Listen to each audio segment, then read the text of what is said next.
আসসালামু আলাইকুম, আমি আকসার আহমেদ, আকসারস অপটোমেট্রিস্ট আই কেয়ার। আজ আমরা কথা বলবো গ্লুকোমা নিয়ে।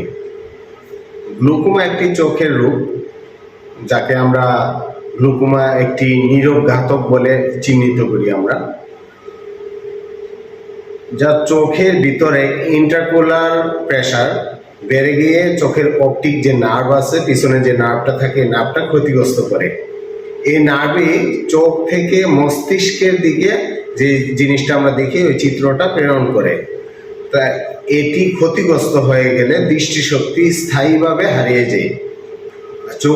চোখে গ্লুকোমা হওয়ার পিছনে আমরা যে কারণগুলো দেখি, তার মধ্যে হচ্ছে চোখের ভিতরে একটি জায়গা আছে, যেটাকে চোখের ভিতরে তরল অ্যাকুয়াস হিমার তৈরি করে, যা নির্দিষ্ট পথে বের হয়ে যায়, এবং এই তরলের নিষ্কাশনের বাধা তৈরি হলে চোখে চাপ বা প্রেসার বেড়ে যায়। ঠিক আছে, গ্লুকোমাটা মূলত প্রেসার থেকে হয়। চোখে প্রেসার যাদের থাকে, প্রেসার থেকেই গ্লুকোমা রোগ হওয়ার সম্ভাবনা থাকে বেশি। এবং গ্লুকোমাটা জেনেটিকভাবেও ধরা যায়। পারিবারিক যদি কারো থাকে গ্লুকোমা রোগ, তার থেকেও এটা জেনেটিকভাবে পাওয়ার সম্ভাবনা থাকে। এবং বয়স যদি 40-এর উপরে হয়, তাহলে গ্লুকোমা হওয়ার ঝুঁকিও বাড়ে। আরেকটা জিনিস হচ্ছে, চোখে যদি আঘাত পায়, আঘাতের কারণে গ্লুকোমা হওয়ার সম্ভাবনা থাকে।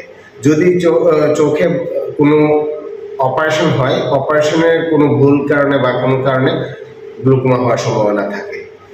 এবং চোখে যদি আপনার দীর্ঘমেয়াদী কোনো আঘাত বা কিছু ওষুধের স্টেরয়েড ওষুধ খাওয়া হয়, হ্যাঁ, এই স্টেরয়েড ওষুধের কারণেও আপনার গ্লুকোমা হওয়ার সম্ভাবনা থাকে। আচ্ছা, গ্লুকোমার লক্ষণগুলোর মধ্যে গ্লুকোমা আস্তে আস্তে আপনার দৃষ্টিশক্তি কমে যেতে থাকে, এবং কোনো আপনি সমস্যা ফিল করবেন না, মনে হবে যে কমে যাচ্ছে, আসলে এটা কোনো উপসর্গ থাকে না। যে কোনো মুহূর্তে আপনার এটা আস্তে আস্তে চোখে পাওয়ার আপনি কমে যাবে, এটাই মনে হবে।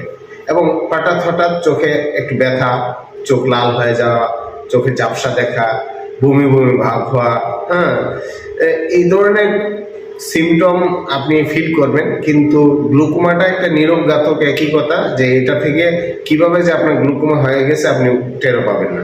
তো সেই জন্য আমরা যেটা বলবো, গ্লুকোমা যদি আপনার হয়, তাহলে আপনাকে অবশ্যই চক্ষু ডাক্তারের শরণাপন্ন হতে হবে। ধন্যবাদ।